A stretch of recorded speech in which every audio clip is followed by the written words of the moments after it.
Muy bien, muy buenos días y muchas gracias a todos ustedes por acompañarnos y también a la gente que lo está viendo por streaming, que me consta que es mucha, porque este sitio tan bonito pues tenía sus limitaciones de espacio, pero por suerte tenemos la tecnología que también, y aparte UNIR es digamos, una enseña en esto, con lo cual a la gente también que nos está viendo por streaming. Venimos hoy a presentar, Miguel, lo que yo llamo un clásico de la colaboración entre la Fundación Felipe González y la UNIR, porque llevamos ya 5 años de colaboración en la elaboración de un monográfico anual sobre temas que tengan que ver con robustecer, con solidificar, con mejorar nuestra democracia, ¿no? Que entiendo que es un objetivo compartido entre ambas instituciones. Y digo que es un clásico porque ya empezamos a hacerlo en el año 2019, con un monográfico sobre la regeneración democrática que trataba temas muy variados. Tuvimos el parón terrible y obligado de la pandemia en el 20 y luego pudimos publicar otros sobre memoria política y archivos en el año 22 y uno sobre América Latina y sus visiones de futuro el año pasado. Este año publicamos el valor de los pactos y así continuamos con esta serie tan interesante en la que siempre tratamos de, con un coordinador que se nombra por acuerdo, tratamos de unir no solo a académicos y académicos con voces distintas y muy transversales, tanto de su trayectoria como de su pensamiento, sino también a lo que llamamos practitioners, ¿no? Es a gente que se dedica y por tanto puede dar otras aproximaciones. Siempre solemos presentar este monográfico que preparamos a lo largo de todo el año, ¿no? En el segundo trimestre del año, y este año no ha sido menos, aunque bueno, los calendarios no mandamos sobre ellos, pero nosotros intentamos hacer frente así a nuestros compromisos. Y como les decía, esta publicación, que nos parece interesante como todas y oportuna como ninguna, de la que vamos a hablar hoy, que la coordina José Ignacio Torreblanca, con el presidente del Consejo Social de UNIR, Jordi Sevilla, y con el presidente de la Fundación primero y de España después, con el presidente González, que también va a poder intervenir y luego abrir un debate. Yo no me quiero alargar mucho más porque ustedes han venido a escucharles a ellos, pero déjenme simplemente comentarle dos cosas sobre los pactos, ¿no? Porque la democracia es un equilibrio entre conflicto y pacto, entre conflicto y acuerdo, ¿no? Es verdad que la democracia es la manera no violenta que tenemos de canalizar los conflictos, pero también es una tendencia a los pactos, porque si no pactamos, nada queda solidificado y no nos permitimos avanzar de manera sólida, ¿no? Los pactos no están de moda y, sin embargo, yo lo que aprendí durante mi etapa política es que solo pacta aquel que tiene las convicciones muy firmes y que entiende que la moderación es la virtud del fuerte y no del débil, ¿no? Eso, insisto, es mi opinión personal, pero quería dejársela aquí porque creo que parte de lo que nos cuentan esta variedad de autores sobre pactos tiene que ver con eso, ¿no? Con la valentía de pactar con un objetivo que es avanzar de manera colectiva. Así que, sin más, les dejo con Jordi Sevilla para que inicie el acto de hoy. Muchísimas gracias a todos.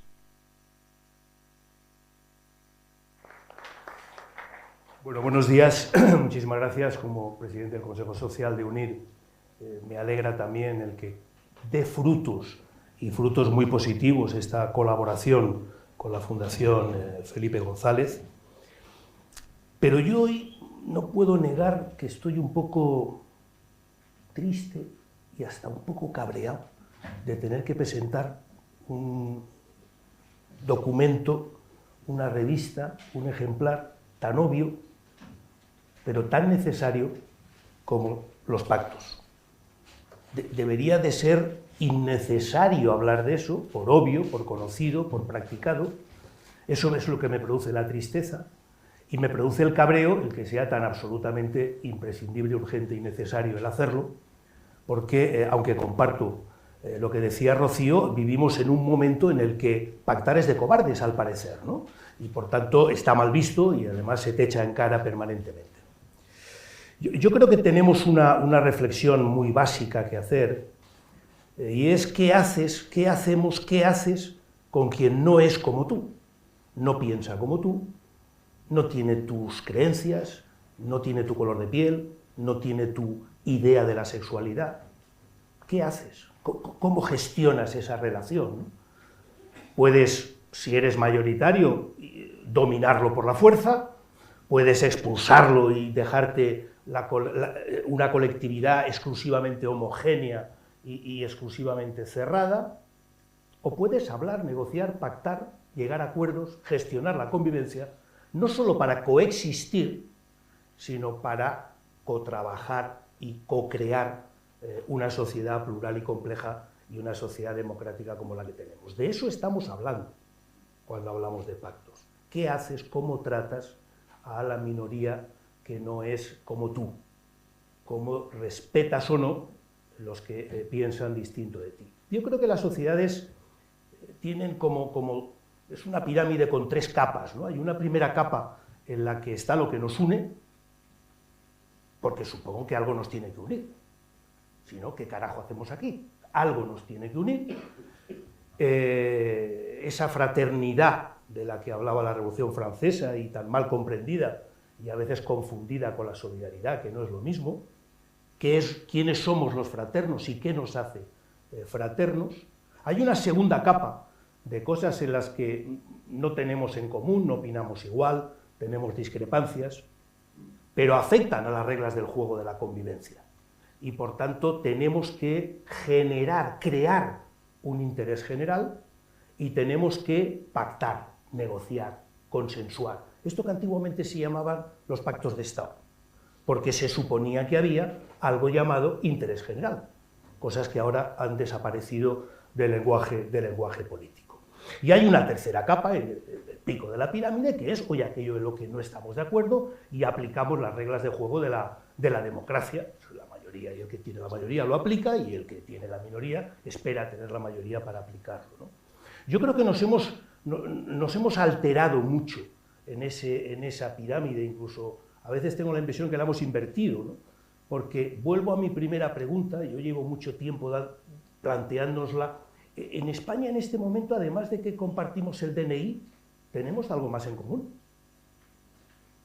Llevamos tiempo trabajando por lo común, nos preocupa mantener y que crezca lo común, o el conjunto de políticas identitarias en las que nos hemos ido refugiando unos y otros en los últimos años nos está llevando a una fragmentación de lo común y es más, a un cierto enfrentamiento entre aquello que debería ser común y ahora ya es lo tuyo y lo mío y ya nadie habla de lo nuestro, de lo común.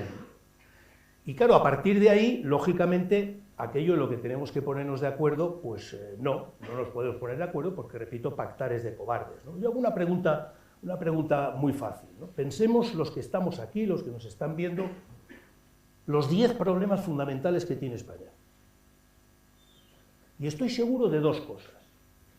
Primero, que de los 10, en 7 o en 8 hemos coincidido todos. Y segundo, en ninguno de ellos se puede resolver con un solo gobierno y un solo partido. Ninguno.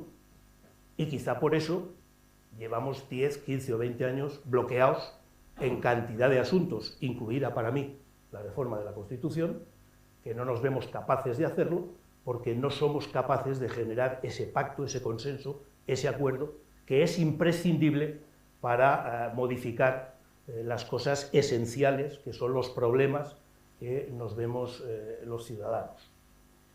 Yo creo que tenemos que tener esto presente permanentemente.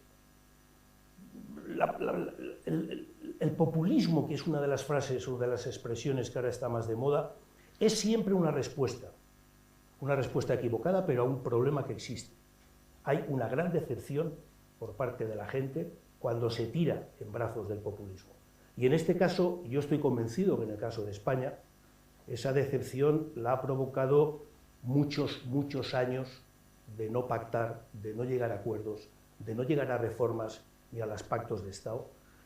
Muchos años en los que el enfrentamiento y la partitocracia ha sido prioritario frente al interés general y a esos pactos de Estado, y esa decepción es la que lleva a la gente a acabar apuntándose a cualquier populista que les dé una solución sencilla a un problema complejo.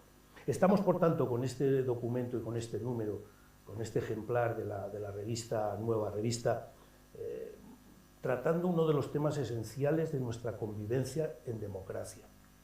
Porque lo que nos estamos jugando es eso, nos estamos jugando la democracia.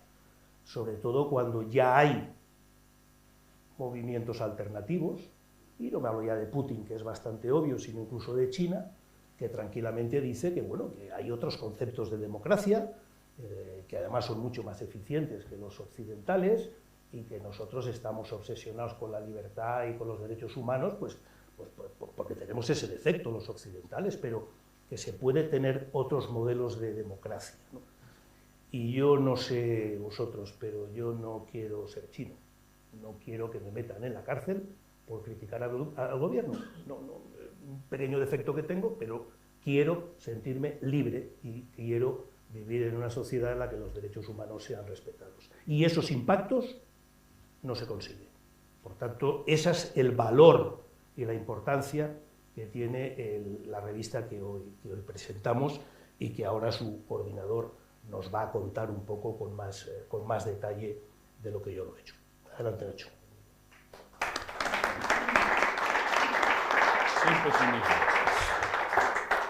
Bueno, pues muchísimas gracias por la invitación a estar aquí, primero al Centro Riojano que nos acoge, en segundo lugar, por supuesto, a UNIR y a su equipo editorial que ha hecho un trabajo magnífico en la colaboración, en la preparación y edición de estos textos.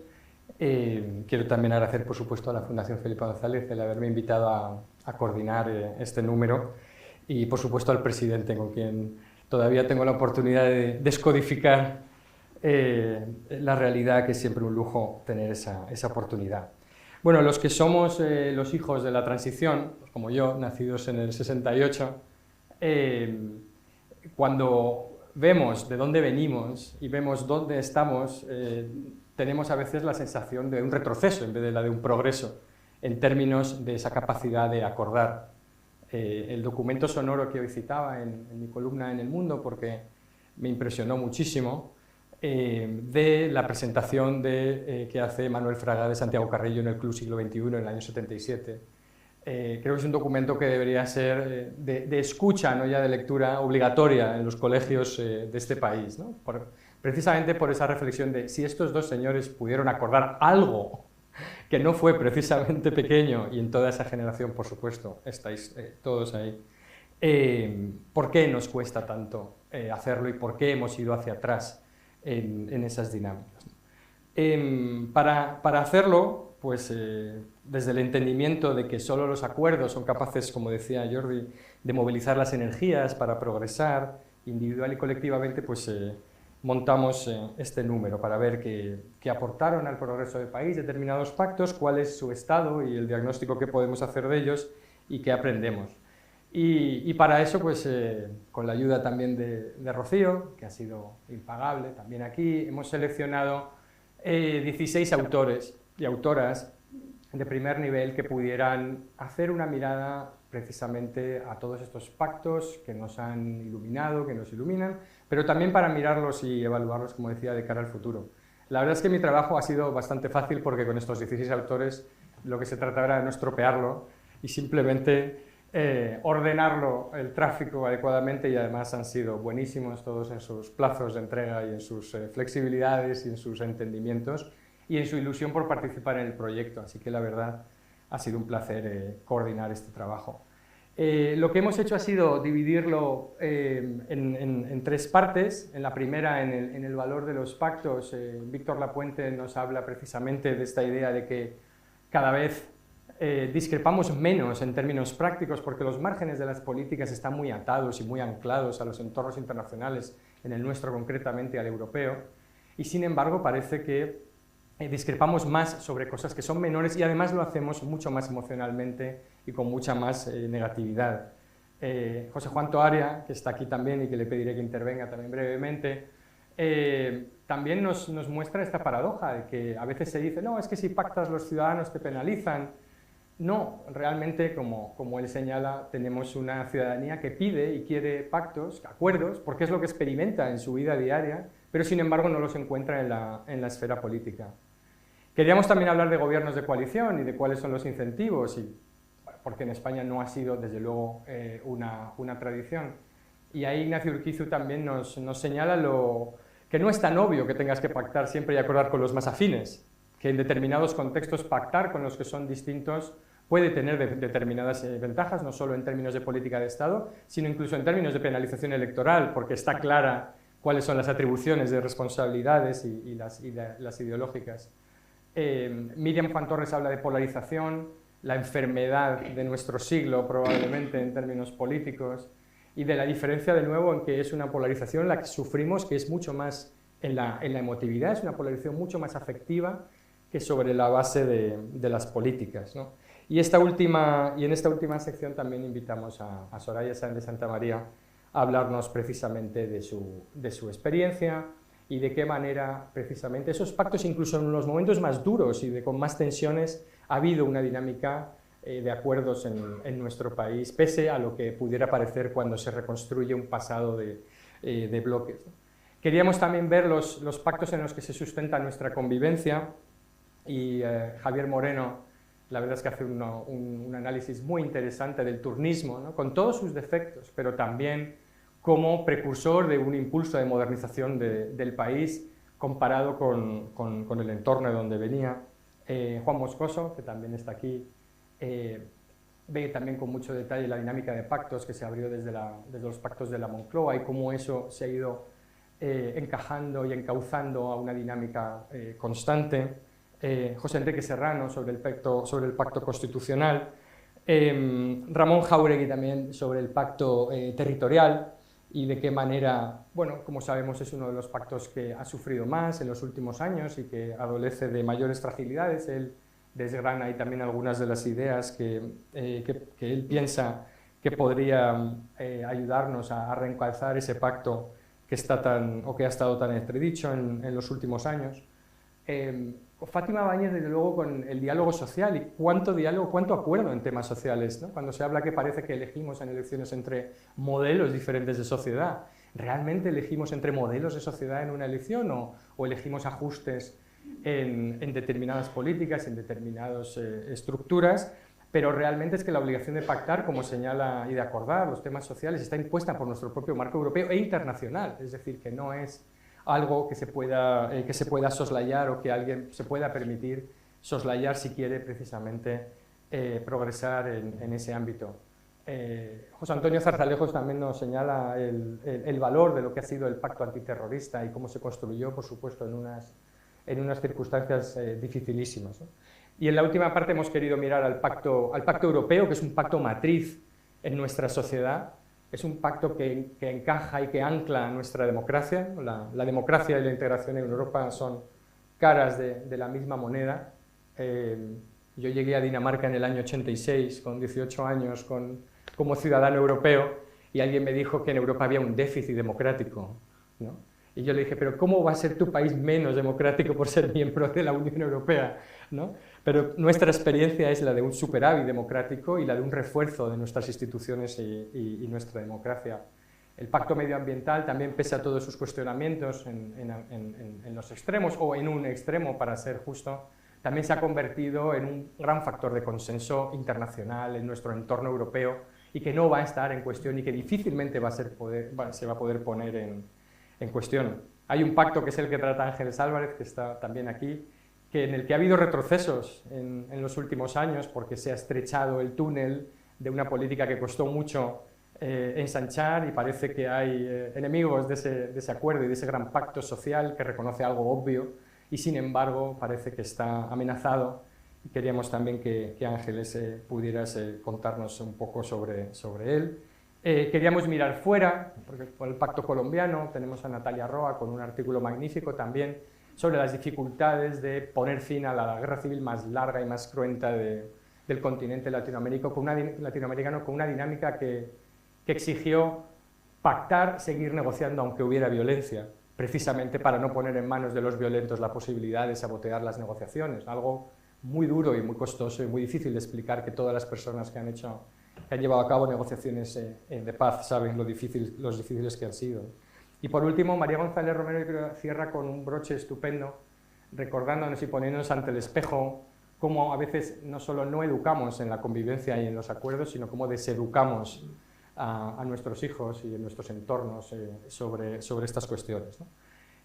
Utilizamos indistintamente las palabras pactar, acuerdos, no unanimidad ni consenso, porque pensamos que eso está muy lejos de lo que queremos, y lo que se ve en este número es que todos esos pactos son pragmáticos, incompletos, imperfectos, revisables, ajustables a la evolución de la realidad, no son tablas de la ley que estén esculpidas y que haya que adorar en sí mismos. Unos son pactos con mayúsculas, otros con minúsculas, otros son medios, otros son fines, y unos crean estructuras en los que la política es posible y otros dan agencia a los actores para que puedan desarrollar sus programas y sus proyectos vitales y colectivos y para que puedan resolver los problemas, ¿no? En cualquier caso, y esa es la conclusión de este número, si me atrevo, si me permitís el atrevimiento como coordinador, y es que los pactos, los acuerdos, como queramos llamarlos, son el mejor y más poderoso antiinflamatorio que se puede administrar a una sociedad excitada quizá o con demasiada temperatura, y lo cual le impide progresar. Y son males que aquejan a todas nuestras democracias, pero que realmente sí que tienen en ese elemento del acuerdo y el poner en valor el acuerdo una manera de recuperar un músculo que es esencial para ejercitar la democracia de una forma saludable, ¿no? Y con eso lo dejo aquí, agradeciendo también y deseando que puedan leer las aportaciones y disfrutarlas como los hemos hecho los que hemos editado y hemos colaborado en la revista. Y sin más le doy la palabra al presidente González. Muchas gracias, presidente. Bueno.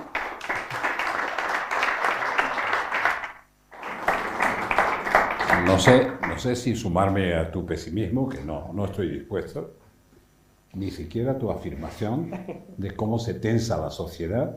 No es verdad. Se tensan los políticos. Todavía pueden recordar de hace un mes o hace un mes y medio una de las maravillosas columnas de Manolo Vicent, cuando parecía que entrábamos de nuevo en el 36, que estábamos ya echando mano de los fusiles y no sé cuánto y tal.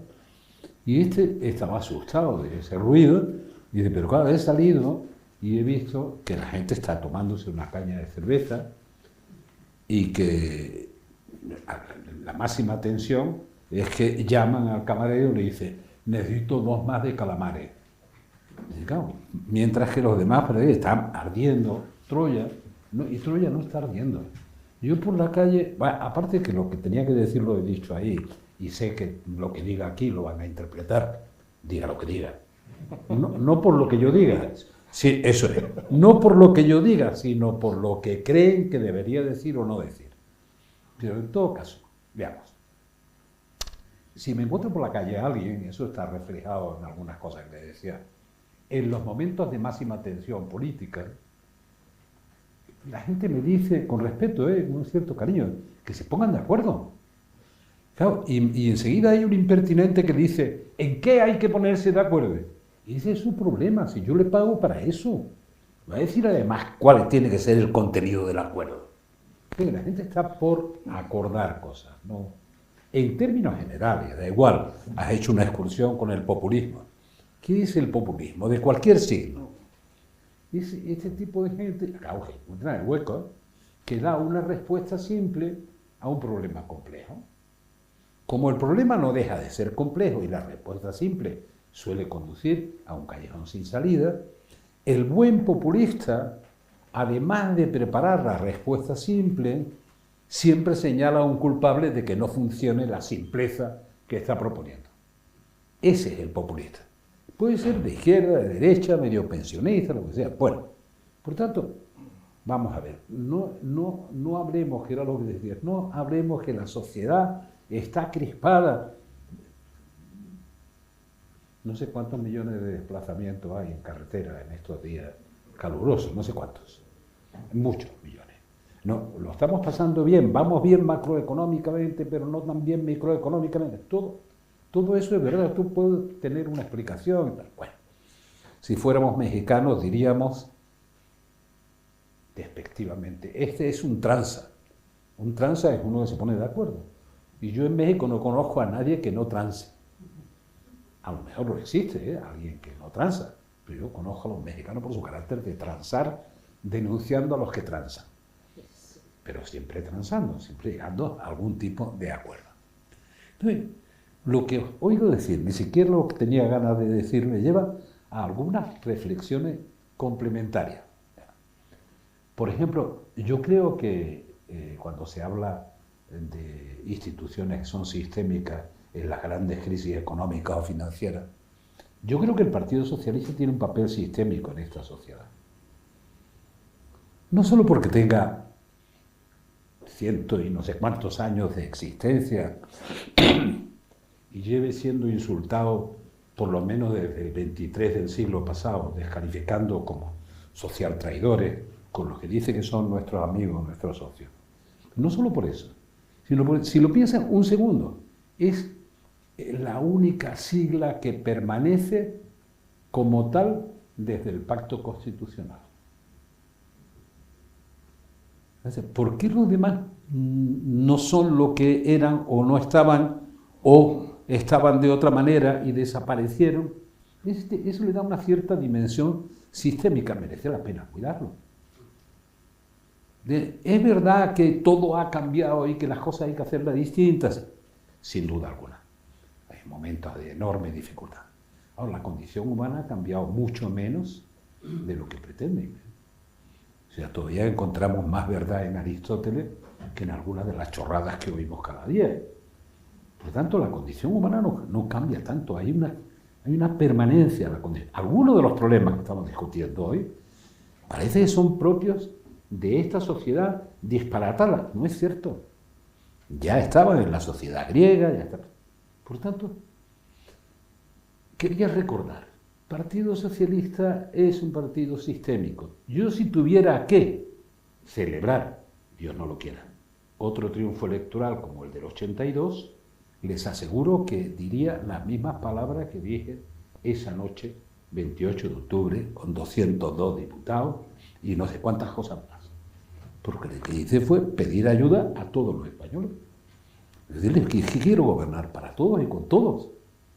No es que quiero exaltar el triunfo de unos contra otros.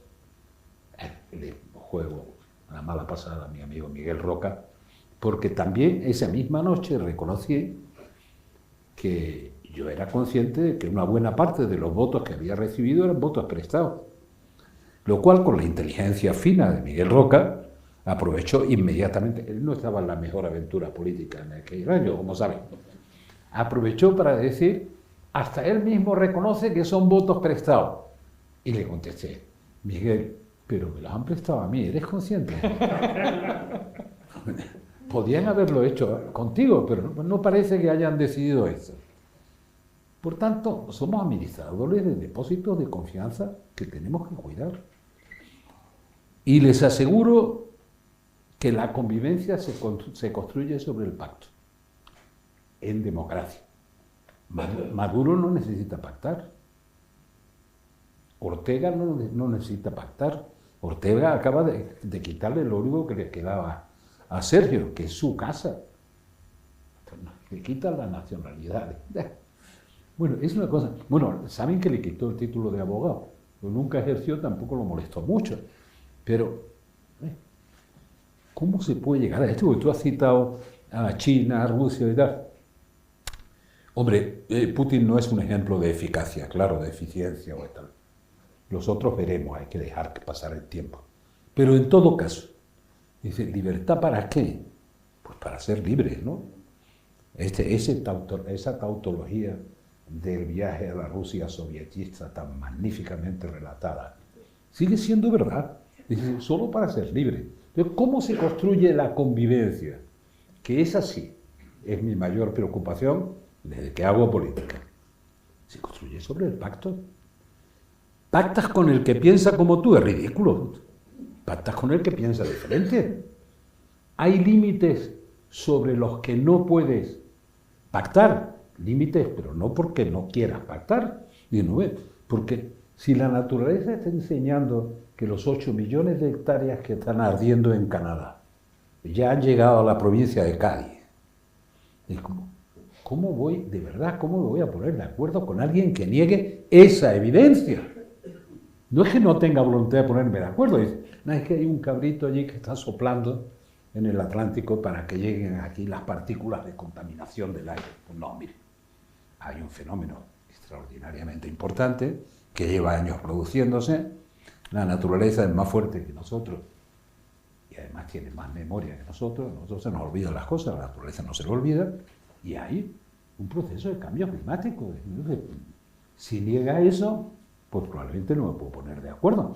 Hemos estudiado todas las políticas de lucha contra incendios, ¿eh? Ahora vamos a hacer un paquete transversal también, desde el punto de vista de la Fundación. Es decir, no solo tenemos un problema de incendios forestales, que es obvio, que está produciendo desertización, tenemos un problema de recursos hídricos, no de sequía. No es solo la pertinaz sequía de nuestro protector de antaño, no. Es algo más serio, de aprovechamiento de recursos hídricos escasos, o si quieren, de sobreexplotación de recursos hídricos, se mezclan las dos cosas. Es un problema serio sobre el que merecería la pena reflexionar y llegar a un pacto que es de supervivencia. Que otros pactos mejoran la vida de los ciudadanos en más o en menos, pero algunos son de supervivencia. Y en los pactos de supervivencia tampoco vamos a entrar de verdad para hablar en serio de cómo hay que pactar. Volviendo a la vista atrás, es decir, la Constitución era un pacto de convivencia. ¿Era perfecta? No, no va a ser perfecta.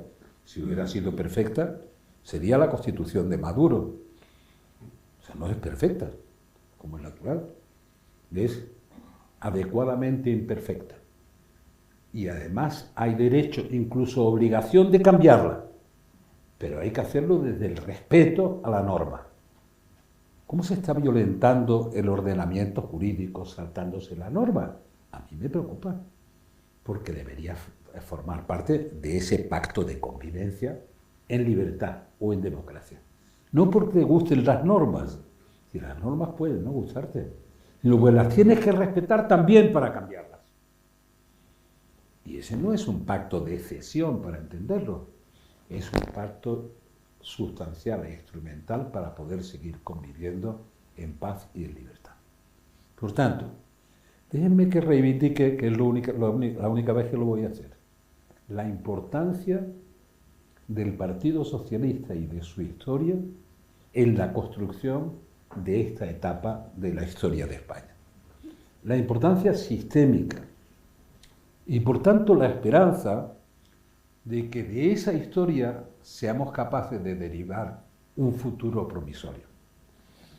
No para quedarnos fijos en la historia, no, sino para tener en cuenta de dónde venimos y orientarnos para saber hacia dónde vamos. ¿Eso tiene algo que ver con la revolución tecnológica? No, eso incluye la revolución tecnológica. Eso incluye los instrumentos que podamos tener de transformación. Eso incluye todo eso. Pero reivindico el papel del Partido Socialista. Y me ofende que insulten al Partido Socialista. Sobre todo los que dicen que lo ayudan. O que son sus socios. Por eso digo. De eso ya estamos acostumbrados, ¿verdad? Que llevamos un siglo aguantando esa murga de los social traidores. Pero bueno, lo que se ha construido, sanidad, que diría Rubalcaba, dice, hombre, el Sistema Nacional de Salud, decía Rubalcaba, somos supervivientes del Sistema Nacional de Salud. Él no sobrevivió o sobrevivió poco cuando me decía eso. Esto es cierto. Obligación, educación obligatoria hasta los 16 años, no sé cuántas. No, los fundamentos de la convivencia. Por lo tanto, yo reivindico el pacto, sí, lo reivindico. Y no el pacto con los iguales, entre otras cosas porque no los encuentro. A veces aparecen como iguales los que forman parte de una especie de bloque, pero son los menos iguales entre los desiguales que conozco. Por tanto, no me dejo engañar. Y por eso hago la reivindicación de lo que fuimos, no para que volvamos a ser lo que fuimos, sino para decir que es una historia con futuro. Y por tanto conviene no olvidar las historias que tienen futuro. Gracias.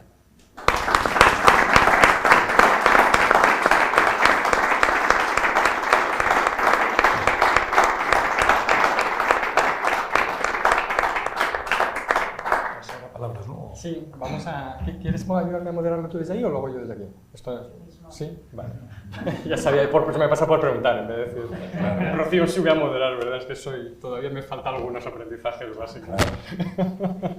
Bueno, pues tenemos un micro aquí. He visto por aquí, están de nuestros autores a José Juan, Querida Ángeles, Ramón y Juan Moscoso, del Prado.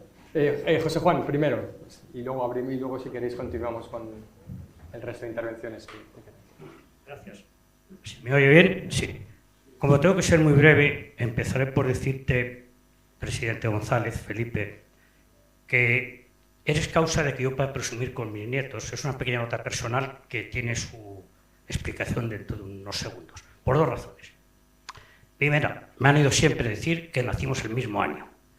Y me dicen, debe ser muy amigo tuyo. Digo, sí, porque además, como regalo, cuando cumplí 40 años, el 28 de octubre del 82, me regaló una victoria histórica. Les tengo fascinados, se debe creer que hablamos todos los días, por desgracia no es así. Dicho esto, lo que voy a decir ahora va a parecer que estoy condicionado por esta deuda permanente que tengo contigo, ¿verdad? Me ha encantado oírte reivindicar algo que como fotógrafo callejero, que en el fondo es lo que somos los que hacemos encuestas, decimos todos los días en Ángel de Caso, que en este momento no es cierto que España sea una sociedad crispada. Tiene una clase política crispada. El 80% de los españoles desea pactos entre PP y PSOE. Es el maldito bibloquismo en que ha degenerado aquel movimiento, aquel impulso de renovación hace década y media, de acabar con el maligno bipartidismo. Hemos llegado a algo peor, que es el bibloquismo, que es que cada bloque ideológico se encierra sobre sí mismo. El más extremo del bloque es el que marca las condiciones, el que marca la línea roja, que no se puede hablar con los del otro bloque. PP y PSOE, dejo de seguir la tradición que tú inauguraste el mismo 28 de octubre del 82, de decir, he barrido, he tenido el éxito más grande histórico hasta ahora en esta democracia, pero lo necesita todo el mundo. Me dicen, no se puede pactar, ni PP con PSOE, están de espaldas en vez de estar de frente.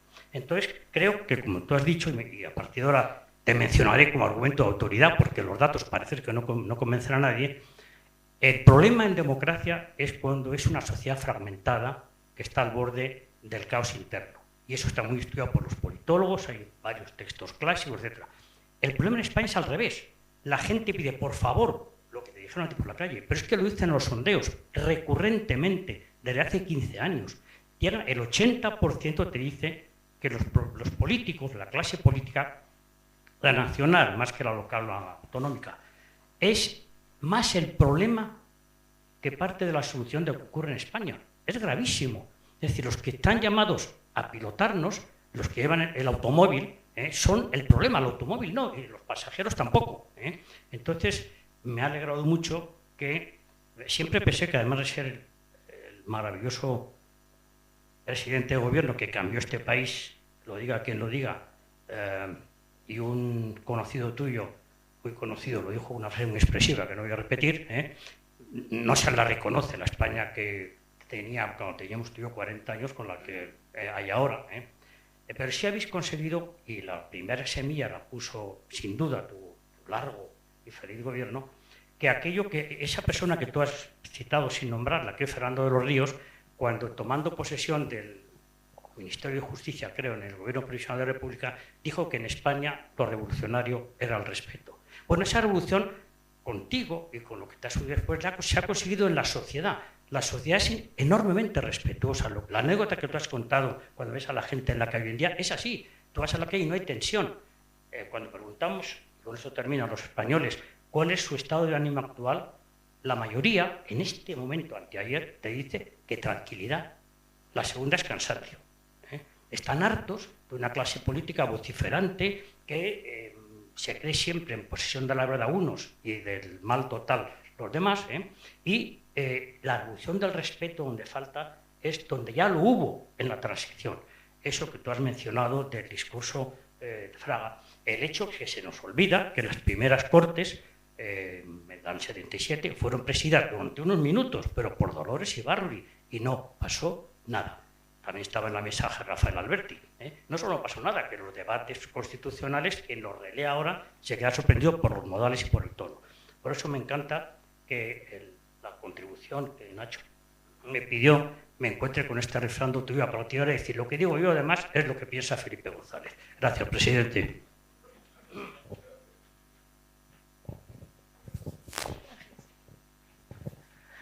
Buenos días a todo el mundo. Lo primero, agradecer la iniciativa, por supuesto, a UNIR, a la Fundación Felipe González y particularmente al presidente por impulsar este tipo de trabajos y de reflexiones. A los coordinadores que han tenido paciencia. Hemos sido cumplidores, pero también habéis tenido paciencia y siempre nos habéis dirigido acertadamente. Yo estoy particularmente contenta porque este libro haya incluido la perspectiva del feminismo y porque se haya llamado a una feminista a reflexionar sobre esto, ¿no? Porque las feministas estamos tratando de hacer entender a la sociedad que las mujeres no hemos sido nunca hemos sido el objeto de pacto, pero no hemos sido sujetos de pacto. Y por tanto, a partir de ese momento, la reflexión que trato de traer a este texto es qué es lo que tiene que ocurrir y cómo se han construido los pactos feministas. Los pactos feministas tienen que ver con la construcción de un concepto que es el nosotras, que no se hace por contraposición a ellos, sino que está tratando de buscar la contraposición a un pacto previo, que son los pactos patriarcales que convirtieron a las mujeres en el objeto de pacto. Después de esta reflexión he tratado de venir ya a lo cotidiano, a la política del día a día y a los ejemplos prácticos de cómo pactan las mujeres, ¿no? Las mujeres construimos en nosotras porque tenemos una realidad material que es compartida, más allá de la clase social a la que pertenezcamos, a la raza a la que pertenezcamos, al nivel cultural que tengamos. Tenemos una realidad material que nos condiciona y que, por tanto, nos obliga a pactar y a ser sujetos del pacto para con los varones en este caso. Y a partir de ese momento, quizás el pacto más significativo que ha ocurrido recientemente en la política española sea el Pacto de Estado contra la violencia hacia las mujeres, donde quedó claro que todas las diputadas y todos los diputados que formamos parte de aquellos trabajos teníamos una coincidencia plena y era un marco conceptual de que la violencia contra las mujeres existe y que tiene un origen y una explicación en base precisamente a esa realidad material de las mujeres. A partir de ese momento hemos sido capaces de hacer modificaciones en las leyes, implementar recursos económicos, apoyos sociales para las víctimas, construir todo un esquema de apoyo del Estado a un problema que va más allá de lo que la gente puede entender como la violencia física, que supone, en definitiva, cómo el sistema articula los sistemas de control de la vida de las mujeres, que es de lo que hablamos cuando hablamos de violencia contra las mujeres.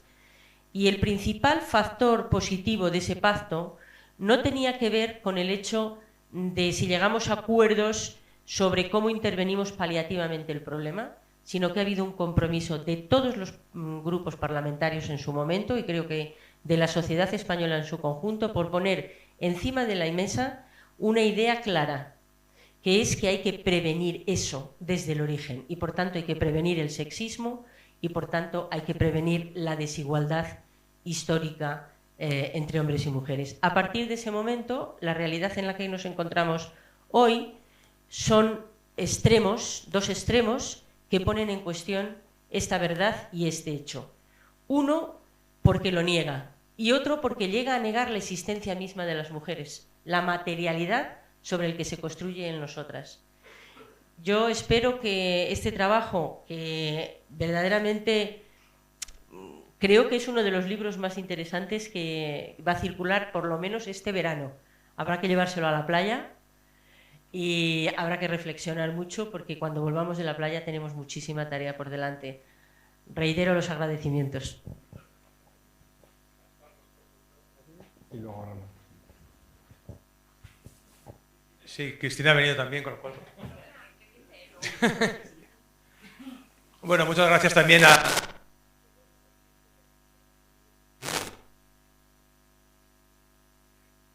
autores y autoras para la...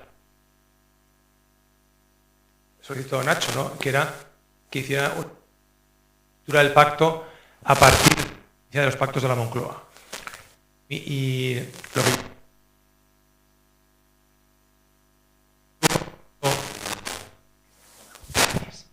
¿Cómo se produjo, igual, ¿no? ¿Cómo se produjo aquel famoso pacto que produjo un primer acercamiento histórico en cuestiones que parecían imposibles, porque sin marco constitucional y sin marco legal y en un entorno muy inestable y de crisis económica y de terrorismo y de huelgas, permitió ya acotar muchas de las cuestiones que más adelante la Constitución convertiría en derechos, y que se puede explicar, que, como se ha hecho tradicionalmente, dividiendo ese pacto de la Moncloa en tres grandes ámbitos. El ámbito político, que fue el precursor del acuerdo constitucional del 78, y es un acuerdo, que digo yo, un pacto que desde entonces, y luego Ramón en su artículo, por ejemplo, profundiza, a pesar de algunas reformas, pues básicamente ha quedado congelado o estabilizado. También Jordi en su intervención lo ha contado. E incluso parece increíble imaginarse hoy que se pudiera reabrir algunos de esos elementos, el título octavo, el modelo territorial, elementos concretos incluso para elementos concretos sobre la corona, como la prevalencia del varón en la sucesión, no hemos sido capaces de reformarlo desde entonces. De modo que ese primer elemento, el político, queda preocupantemente congelado desde la Constitución. El segundo gran ámbito es el económico. Entonces, el objetivo era estabilizar la economía para permitir crear un entorno que permitiera negociar la Constitución y las Cortes Constituyentes llegar a un acuerdo a buen fin, pero ya en ese acuerdo económico lo que subyacía entre todos los firmantes era el objetivo de ingresar en Europa. De modo que la fuerte restricción externa de formar parte de Europa recondujo a todo el mundo hacia un acuerdo basado en la estabilización económica, la estabilidad presupuestaria, la lucha contra la inflación y un comienzo de ajuste en sectores intervenidos o una serie de elementos que estaban muy lejos de lo que Europa exigía y el sentido común también.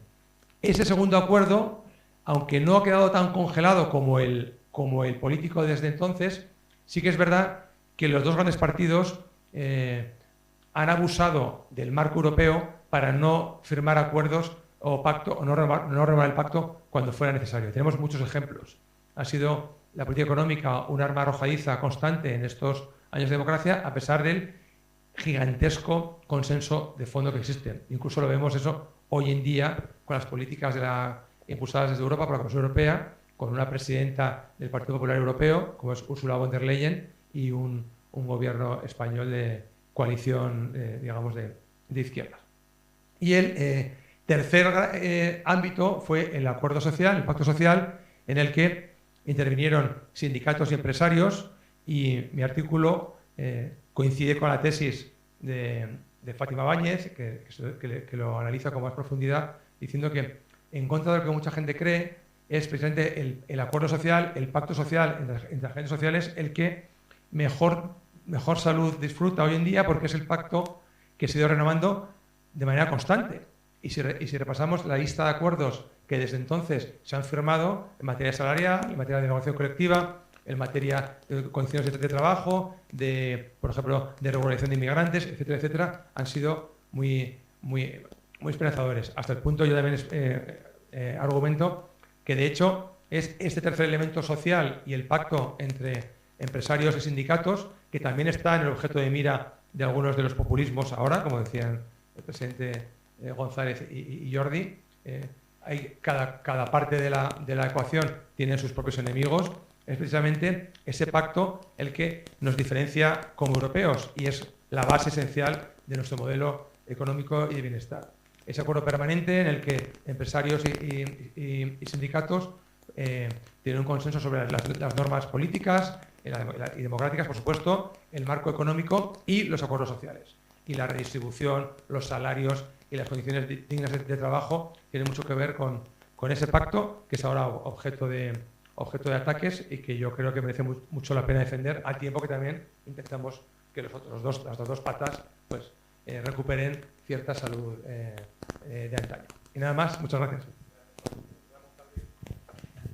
Bueno, yo creo que hay muy pocas cosas, quizás esta sea una de las más claras, en las cuales la necesidad del pacto en España sea más, digamos, necesaria que el pacto territorial, ¿no? Yo creo que todos éramos conscientes cuando hicimos la Constitución que esta era una de las cuestiones históricas que había, digamos, sido más conflictiva en nuestra historia, y ciertamente los constituyentes nos dieron una carta de navegación muy precaria, bastante primaria, porque simplemente se limitaron a decirnos se crearán las comunidades autónomas, las históricas, que no las llama así, podrán hacerlo de una manera determinada, las demás, si quieren hacerlo, pueden hacerlo.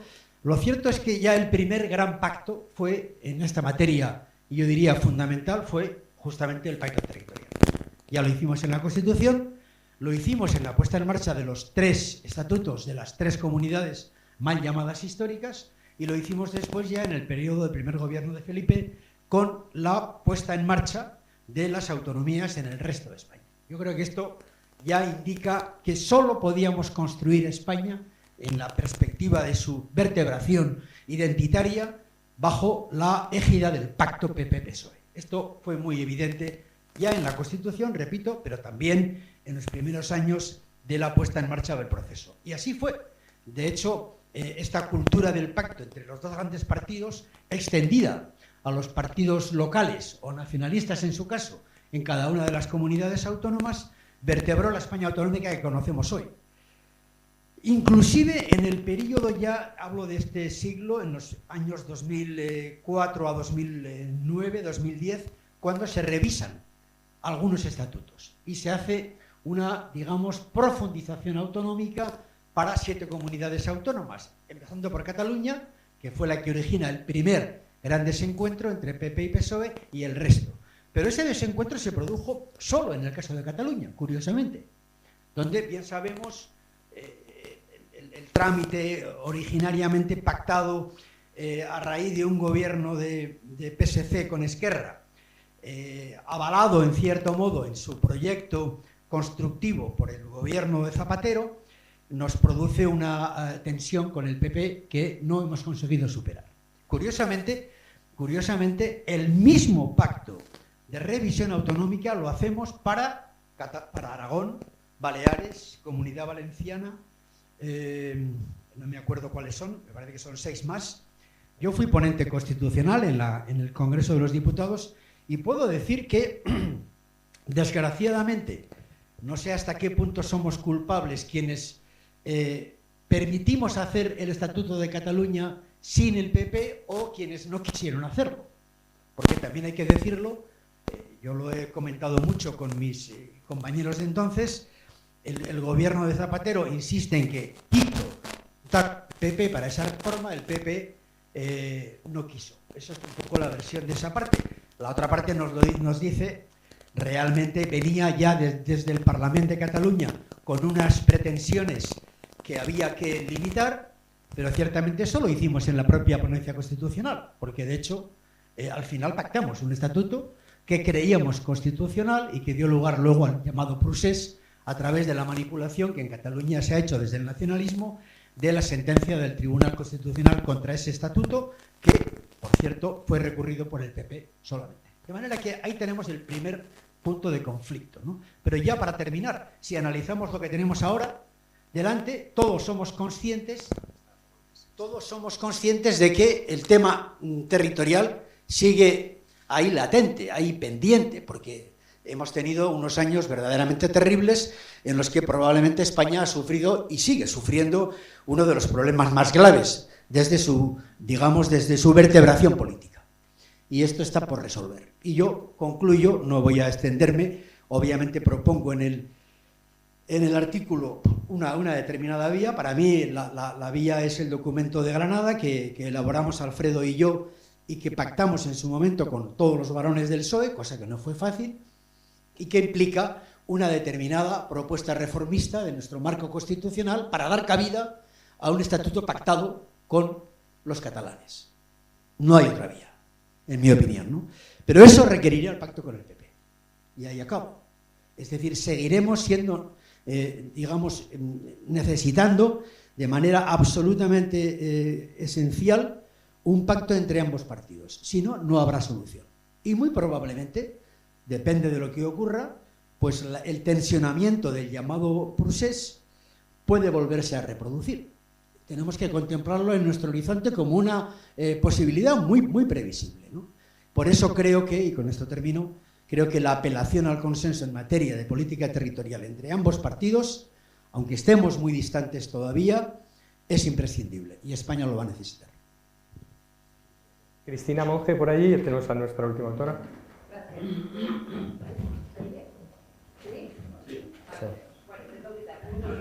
Muchísimas gracias, Rocío.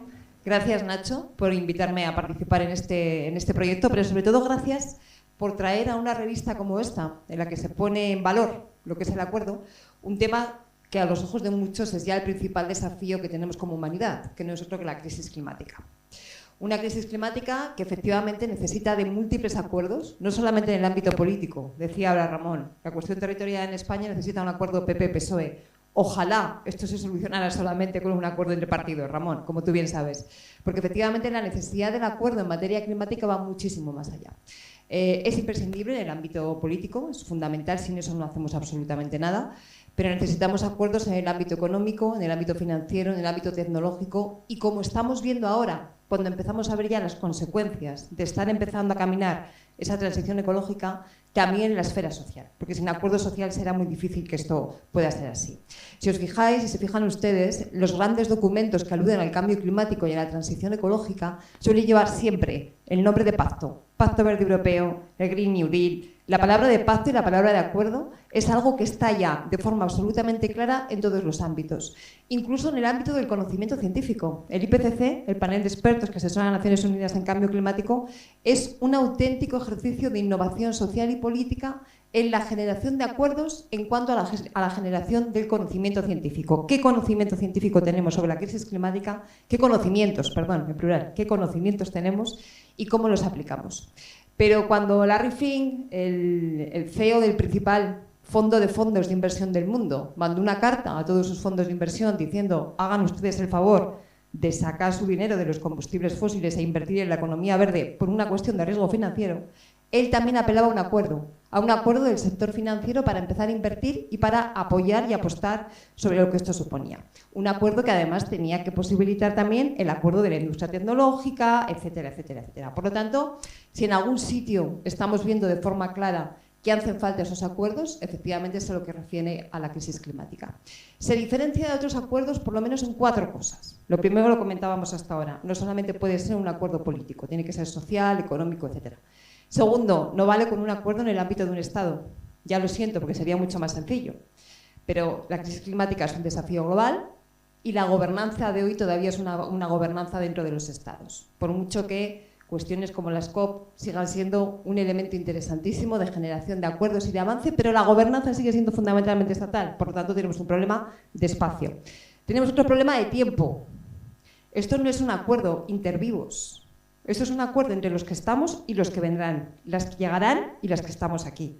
Esto significa, como se suele decir, incorporar al futuro al contrato social. Es decir, tener un contrato social válido no solamente para los que estamos viviendo ahora, sino para los que tienen que valer. Por lo tanto, tercer diferencia en cuanto a otro tipo de acuerdos, la cuestión del tiempo, ¿no?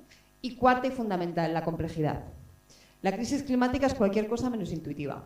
Es dificilísimo de explicar. Y además, como nos dice ya la ciencia y como lleva ya tiempo diciéndonos el IPCC, se caracteriza fundamentalmente porque estamos ya caminando por terreno desconocido. Por lo tanto, esto no es decir que va a hacer más calor, eso es una parte pequeña, probablemente la que menos repercusión tiene. Esto es que cambian las condiciones en que tiene lugar la vida en el planeta y es cualquier cosa menos intuitivo. Por lo tanto, necesitamos también acuerdos que nos permitan explicar la complejidad y generar la confianza social como para poder llevar adelante esos cambios. ¿Problema? Bueno, pues estamos viendo como en estos momentos, en Occidente, en Europa y también en España, empiezan a ganar fuerzas, valga la redundancia, que no solamente niegan la crisis climática, sino que hacen gala de un auténtico discurso contra el conocimiento científico.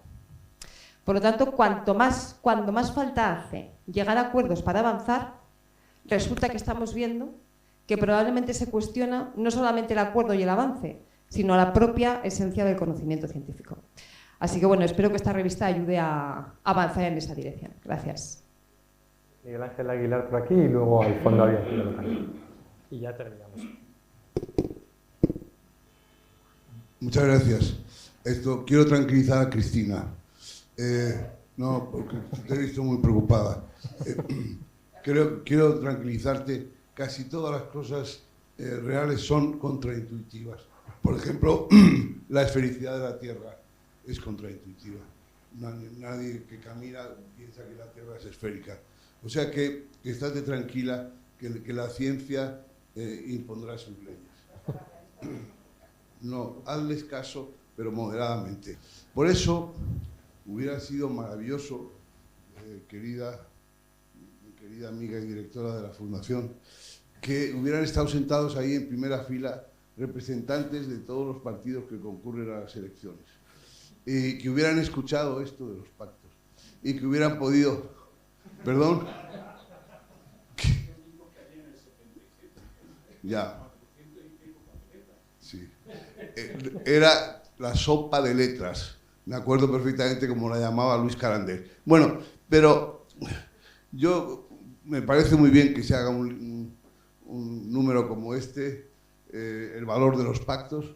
Sugiero otro análogo que se llame el valor de los conflictos, porque creo que los conflictos también tienen mucho valor, porque los conflictos muchas veces son iluminadores, porque solo el antagonismo entre el ánodo y el cátodo permite que salte la chispa y se produzca el arco voltaico que nos permite ver la película que se proyecta. Y si no hay esa diferencia de potencial, se produce la oscuridad. O sea que cuidado con los... Está muy bien los pactos, soy partidario de los pactos. Ahora diré una última cosa.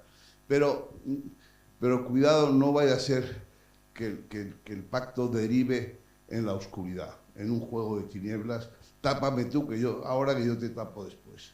Este es un asunto que debería haber sido incluido en este número maravilloso que habéis hecho. Y la cuestión que me gustaría plantear es muy sencilla. Le corresponde al gobierno, a cualquier gobierno, de cualquier signo, de cualquier color, de cualquier partido, alguna responsabilidad en el comportamiento de la oposición. Yo vi, o me pareció percibir, que Adolfo Suárez quiso tener un partido socialista moderado, no un partido socialista radicalizado. Luego vi a Felipe González, que quiso tener un partido popular, digamos, que fuera asequible. Pero eso se terminó ahí. ¿Qué quiso Aznar? Aznar quiso que Bambi fuera un líder pancartista, que costó mucho. Pero cuando llegó el líder pancartista, ¿qué quiso? Quiso echar al PP al monte. Entonces, ese ha sido un poco lo que ha ido sucediendo, que del que está en el gobierno le entusiasma radicalizar a la oposición. Otro número más para la revista que sugiero es que se haga un estudio, que sería muy sencillo de hacer, sobre las sesiones de control en el Congreso de los Diputados. Cómo el entusiasmo del gobierno por radicalizar al PP. No disimulen. Ustedes en realidad son Vox. Esto es una pequeña tapadera, pero ustedes son Vox. En lugar de intentar separar al PP de Vox y tener una derecha civilizada. Muchas gracias.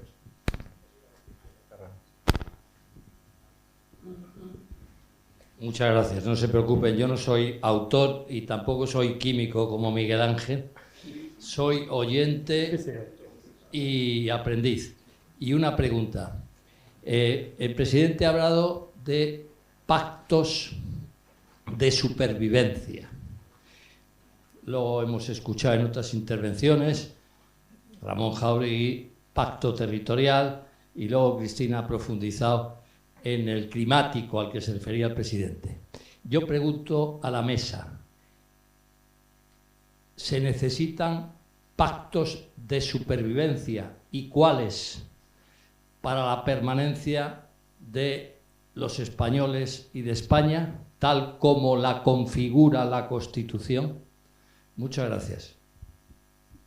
Muy bien, pues yo creo que con esto podemos concluir. No sé si queréis hacer alguna reflexión final. La pregunta parece que requería respuesta, pero no es fácil la respuesta. Vamos a ver.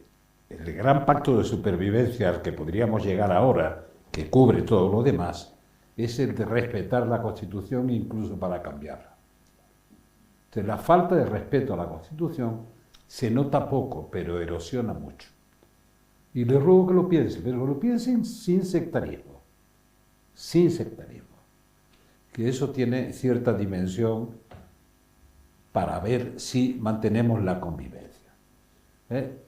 El problema que hay con el cumplimiento de la Constitución y el respeto al ordenamiento jurídico es que normalmente se resquebraja por debajo de la línea de flotación, es decir, no se nota. Como la casa que acaba de caerse por ahí en Aragón, ¿verdad? O como pasó en Miami, dice, no. Cuando se nota es cuando se ha hundido la casa. No, es que los cimientos estaban carcomidos, pero no se veían. El que vivía en el cuarto, en el quinto, en el sexto, vivía parece que en la misma casa, hasta que se derrumbó con todo lo que tenía dentro. Bueno, entonces, o hacemos un pacto de supervivencia, de respeto, entre los que crean en ella, de respeto a las reglas de juego, a la Constitución y al ordenamiento jurídico, o no estamos, de verdad no estamos en condiciones de afrontar otros, de cualquier dimensión. Es verdad que yo me refería al de la supervivencia en términos climáticos. La verdad es que somos seres humanos, tenemos que contar con eso, ¿no? ¿Cuándo nos hemos enterado de que había 7 millones de hectáreas ardiendo en Canadá? Cuando en Nueva York no se podía respirar. Pero si no aparece Nueva York con las calles oscuras y no pudiendo respirar, pues nadie se hubiera enterado de que estaba ardiendo Canadá. Bueno, les puedo anunciar que está ardiendo Siberia. ¿Y quién se va a enterar? Ni Putin. Pero está ardiendo. Y así les diría.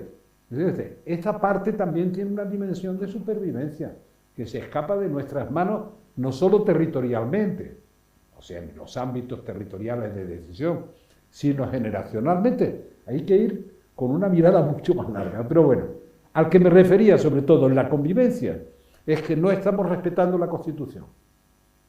¿Les podría poner varios ejemplos? Sí. Seguimos sin consejo del Poder Judicial.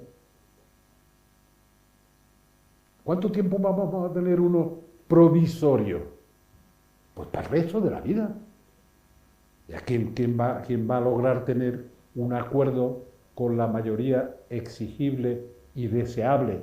O nos lo resuelve el belga, este que dice que el Consejo tiene que ser elegido entre sus pares. Y yo siempre me preocupo por los impares. ¿Y qué hacemos con los impares, coño? Si solo los eligen los pares. ¿Cuál es la broma? ¿Por qué un poder del Estado tiene que estar gestionado por, lo preciso bien, por 1.600 afiliados a corporaciones más o menos sindicales? ¿Cuál es la razón? Dice, pero es el modelo que el belga nos está vendiendo, que no se corresponde con ninguno de los conocidos. Pero, menuda labor va a hacer si pone un huevo, inventa un modelo que llevará su nombre para siempre. Y nosotros lo tragamos todo. Ahora estamos de nuevo convirtiendo, como diría Pradera, con eso termino, a Bruselas en la nueva Roma, a la que van a reclamar unos y otros. A mí me da vergüenza reclamarle a Bruselas que resuelva problemas que tenemos nosotros. Vergüenza me da. No, oiga, no. Nosotros aportamos respuestas a Bruselas. Pero no es la nueva Roma a la que van a quejarse los súbditos del imperio porque nos han maltratado. Bueno, perdón, ya me estoy desahogando. Paro aquí. Si hay uno de supervivencia de verdad, respetemos la Constitución y el ordenamiento jurídico. ¿Que quiere cambiarlo? Cámbielo de acuerdo con las reglas. Perdón. ¿Lo dejamos aquí entonces? Aquí. Pues muchas gracias a todo el mundo, ha sido fantástico. Un placer. Gracias, presidente. Gracias, Jordi.